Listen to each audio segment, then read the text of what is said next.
Bonjour chers frères et sœurs dans le Seigneur, nous sommes aujourd'hui le lundi 7 juillet 2025. Voici le texte pour cette pensée biblique quotidienne, Esdras chapitre 9. En voici le titre. Une nouvelle bouleversante. Au sujet de la note du verset 2, la Bible du Semeur mentionne qu'une communauté juive vivait à Éléphantine en Égypte au temps d'Esdras et Néhémie. Elle a fait face au même danger qui est décrit dans notre texte. Les hommes ont épousé des Égyptiennes et sont tombés dans un syncrétisme religieux, c'est-à-dire qu'ils se sont mis à adorer des dieux étrangers. Peu à peu, cette communauté fut complètement assimilée et elle disparut.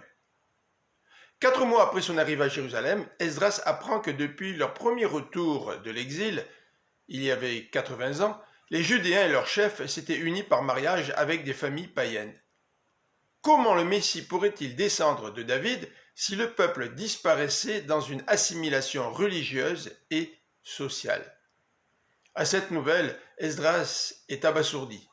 Ses vêtements déchirés, il reste prostré jusqu'au soir en compagnie d'anciens respectueux de la parole de Dieu. Il s'adressa alors à l'Éternel pour confesser les fautes historiques du peuple qui l'ont conduit en exil.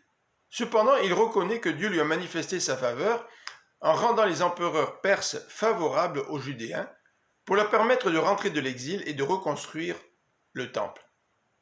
Malgré cette bonté divine, Esdras constate avec effroi que le peuple a désobéi à l'Éternel en pratiquant des mariages mixtes. Comment pouvait-il se comporter ainsi? La colère de Dieu va-t-elle de nouveau le frapper?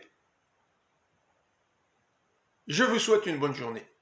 Que le Seigneur vous bénisse. À demain.